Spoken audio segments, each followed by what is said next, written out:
दोस्तों नमस्कार, जय भीम, सत श्री अकाल, अस्सलाम वालेकुम। नमस्कार, मेरा नाम सतीश बौद्ध है और बहुत लंबे समय के बाद आज आप सभी से मुखातिब हो रहा हूँ। मुखातिब होने का एक उद्देश्य है, एक लक्ष्य है। आप अगर भारतीय अर्थव्यवस्था, भारतीय सामाजिक व्यवस्था और भारतीय धार्मिक व्यवस्था की वर्तमान स्थिति पर नजर डालेंगे तो आप पाएंगे कि वर्तमान सरकार ने कुछ निश्चित समाज के वर्ग को कुछ इस तरह से टारगेट किया है कि जिसके चलते हुए वो जो प्राचीन अत्याचार, जातिगत दुर्भावना और धार्मिक दुर्भावना और ईर्ष्या और द्वेष की जो व्यवस्था थी वह पुनर्स्थापित हो गई है, जिसके चलते हुए आज समाज के ऊपर विभिन्न प्रकार के प्रताड़नाएं, अत्याचार और सामाजिक भेदभाव पैदा होने शुरू हो गए हैं।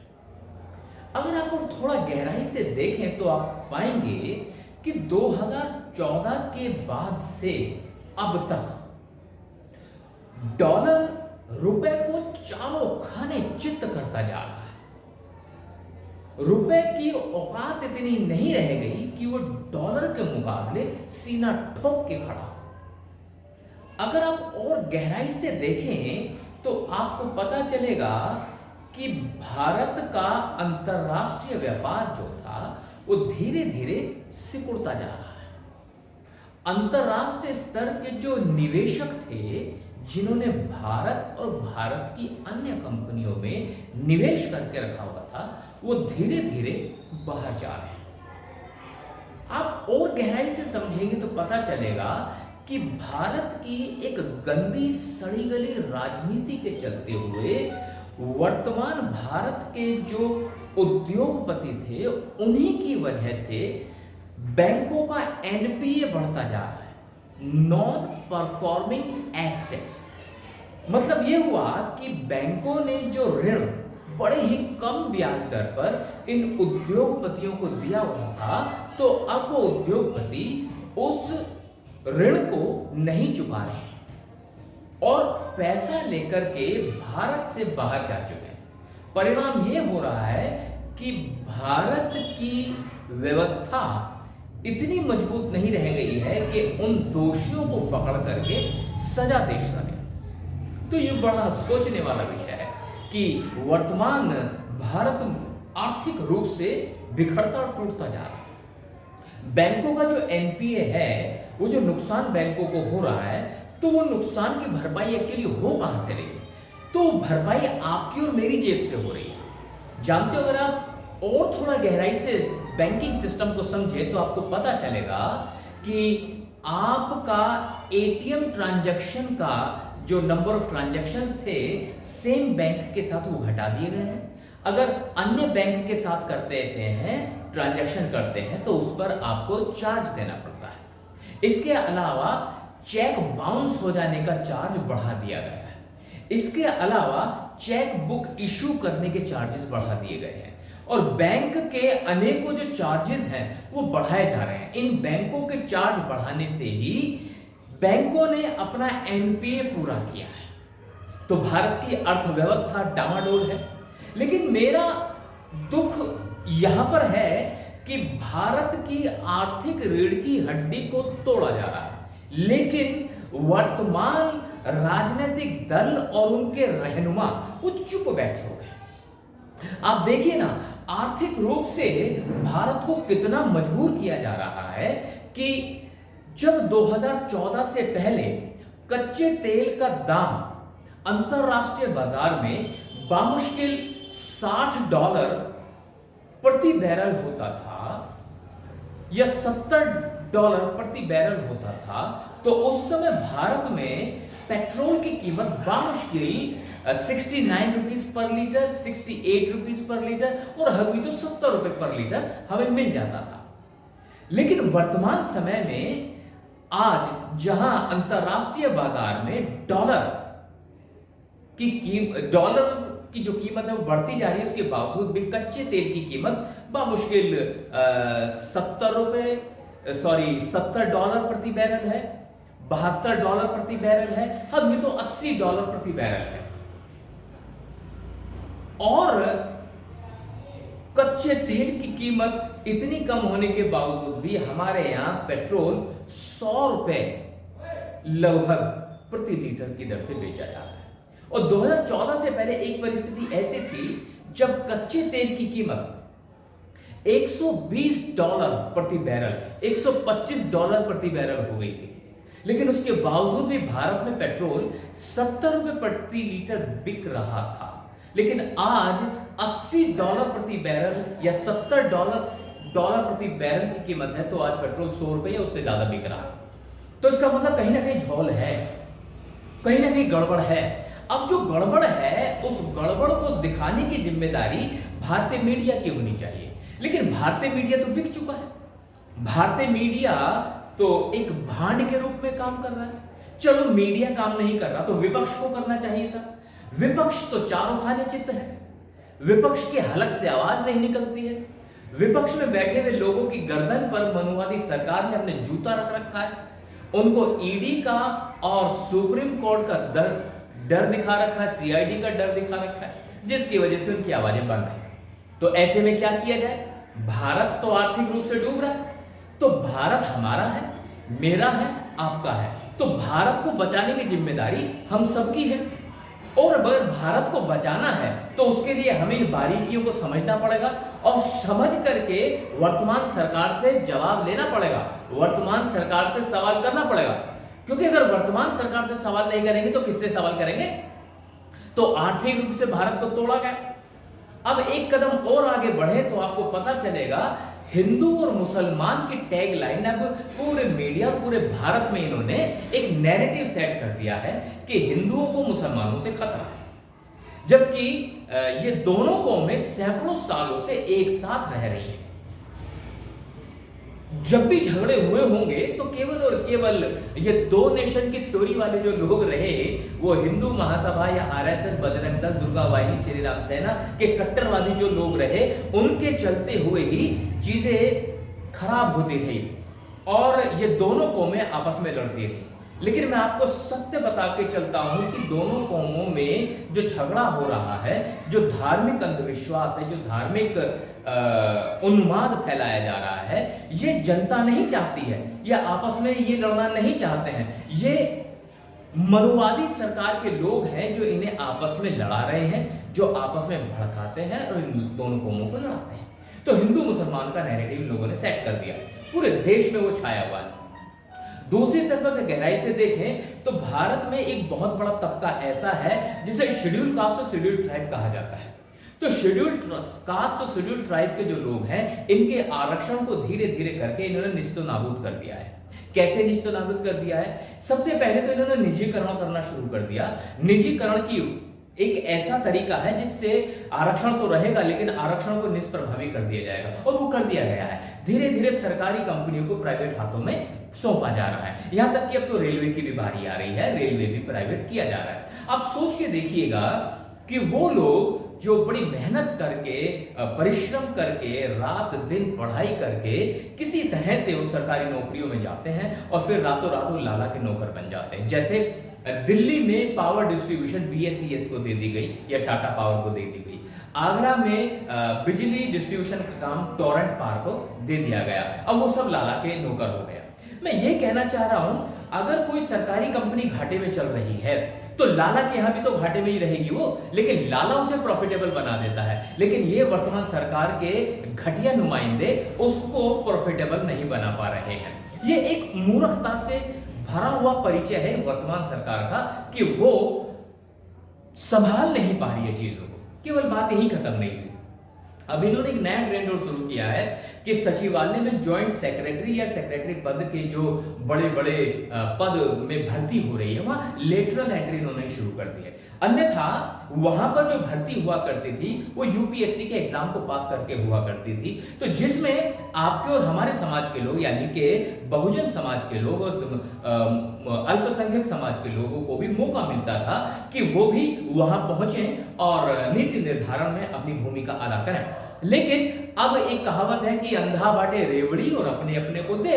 ऐसे में क्या होगा, वर्तमान मानववादी सरकार केवल उन्हीं लोगों को भर्ती कर रही है जिन्हें यह चाहती है, जो इनके चहीते लोग हैं। जो इनके चहीते लोग हैं वही अब लेटरल एंट्री के माध्यम से जो है सचिवालय में पहुंच रहे हैं। इसका मतलब क्या हुआ, एक तरह से आपके आरक्षण को यहां पर भी समेट दिया गया।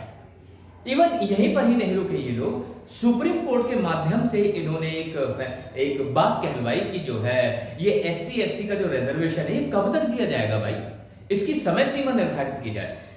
सोच के देखिए मित्रों, अगर सुप्रीम कोर्ट भारत की सर्वोच्च अदालत ये कह रही है कि कब तक आरक्षण दिया जाए, तो इसका मतलब साफ है कि आरक्षण के ऊपर तलवार लटकी हुई है। और एक और बयान दिलवाया गया, सुप्रीम कोर्ट कह रहा है कि एससी एसटी को दिया जाने वाला जो रिजर्वेशन है उसमें क्रीमी लेयर लगाई जाए, अर्थात आपको जो आरक्षण मिला है और उस आरक्षण की बदौलत अगर आपका आर्थिक स्तर बेहतर हो गया तो अब आपके परिवार में किसी और व्यक्ति को वो आरक्षण नहीं दिया जाएगा। तो मैं यहां ये कहना चाहता हूं माननीय सुप्रीम कोर्ट और वर्तमान जो वित्त मंत्री हैं या वर्तमान के जो संविधानविद हैं जो सरकार चला रहे हैं, उनको बताना चाहूंगा कि आरक्षण का आधार बाबा साहब डॉक्टर भीमराव अंबेडकर जी ने कभी भी आर्थिक नहीं रखा था। आरक्षण का आधार हमेशा से ही सामाजिक और शैक्षिक पिछड़ापन है। सामाजिक और शैक्षिक पिछड़ेपन की वजह से ही इन लोगों को आरक्षण दिया गया, क्योंकि हजारों सालों से इस समाज के लोगों को बहिष्कृत करके रखा गया, इस समाज के लोगों को समाज से ठुकरा कर रखा गया, इनको पछाड़ कर रखा गया, इनको शिक्षाओं से वंचित रखा गया, इनको रोजगारों से वंचित रखा गया। तो ऐसे में ये लोग समाज की मुख्य धारा से नहीं जुड़ पाए, तो इन समाज की मुख्य धारा से जोड़ने के लिए अफर्मेटिव एक्शन के रूप में आरक्षण दिया गया।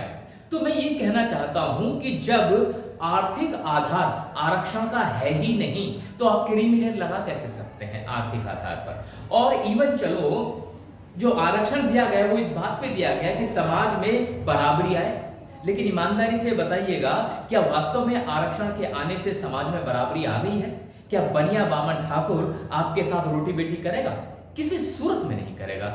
तो सामाजिक गैर बराबरी है, तो जब तक सामाजिक गैर बराबरी रहेगी तब तक आरक्षण भी रहेगा। लेकिन जो सुप्रीम कोर्ट है वो ये कह रहा है कि भाई साहब इसमें क्रिमिनल भी होना चाहिए, इसकी समय सीमा निर्धारित होनी चाहिए। इसका मतलब बिल्कुल क्लियर है कि वर्तमान सरकार वचनबद्ध है आपके आरक्षण को समाप्त करने के लिए, जो धीरे धीरे कर भी रही है। वर्तमान सरकार ने क्या कर दिया, और सुप्रीम कोर्ट और हाई कोर्ट इन लोगों ने मिलकर क्या किया, वो ये किया कि जब आपका मेरा बच्चा जो है किसी नौकरी के लिए आवेदन करता था, भले ही तमिलनाडु में करे, भले ही पंजाब में करे, भले ही वो बंगाल में करे, तो क्या होता था, उसे आरक्षण मिलता था। लेकिन अब क्या हुआ, उत्तर प्रदेश में पैदा होने वाले व्यक्ति को आरक्षण केवल उत्तर प्रदेश में मिलेगा, तमिलनाडु में नहीं मिलेगा, दिल्ली में, हरियाणा में नहीं मिलेगा। ये लागू कर दिया गया। इसका मतलब आपके संविधान को, आपके आरक्षण को सीमित कर दिया गया। केवल इतना ही नहीं, इन वर्तमान मनवादी सरकार और अन्य जो संस्थाएं उन लोगों ने क्या किया, आपका जो बच्चा है बड़ा मेधावी भी होता है, जो मेधावी छात्र है अगर उसके मार्क्स 90% या 90% से ज्यादा मार्क्स आते थे तो उसे जनरल कैटेगरी में शिफ्ट कर दिया जाता था और एससी की एक सीट बच जाती थी और एसटी की एक सीट बच जाती थी। ऐसे में क्या होता था, जो गरीब जिसको मौका नहीं मिला उसे मौका मिलने की संभावना बढ़ जाती थी।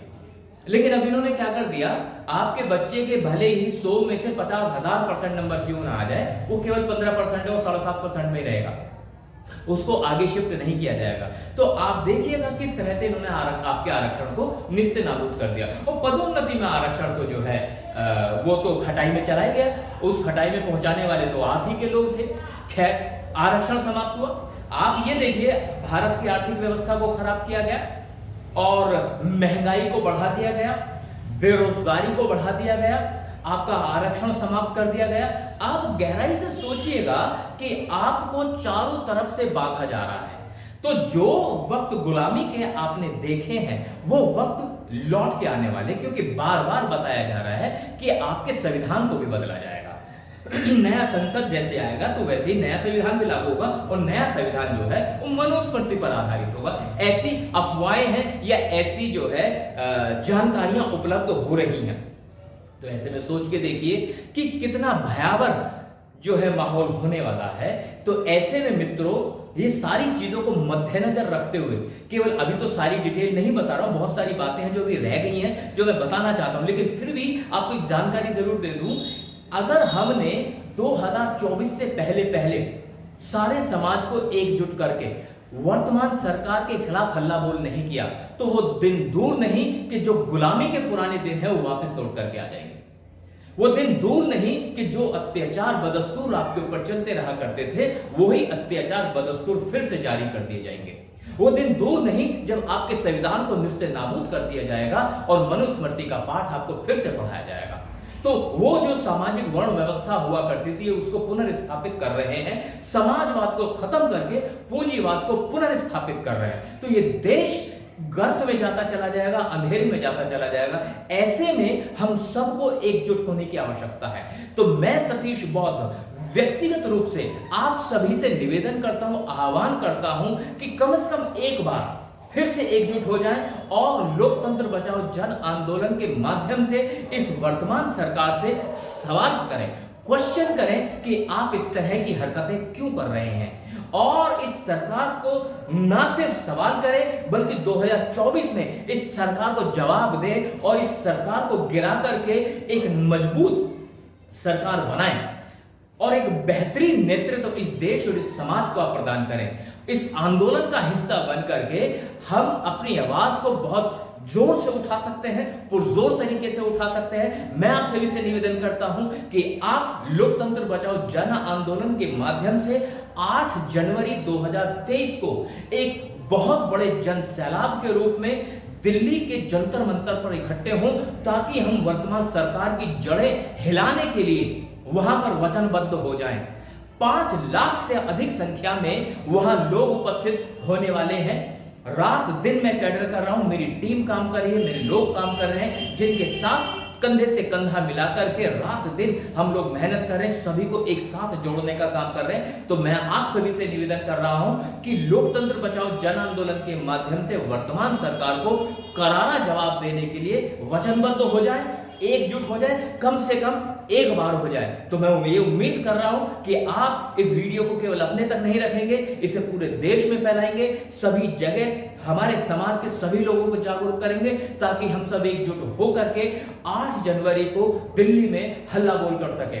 मैं उम्मीद कर रहा हूं कि आपको मेरी बात जरूर समझ में आई होगी। इन्हीं शब्दों के साथ मैं सतीश बौद्ध आप सभी से विदा लेता हूं। दोबारा फिर से उपस्थित रहूंगा और एक एक विषय को पूरे विस्तार से बताऊंगा, ताकि हम इस जन आंदोलन को जन जन तक पहुंचाने में कामयाब हो सके। आप सभी ने मुझे ध्यान से सुना, इसके लिए आप सभी का बहुत बहुत धन्यवाद, बहुत बहुत साधुवाद। मैं आप सभी से विदा लेता हूं। जय भीम, नमो बुद्धाय।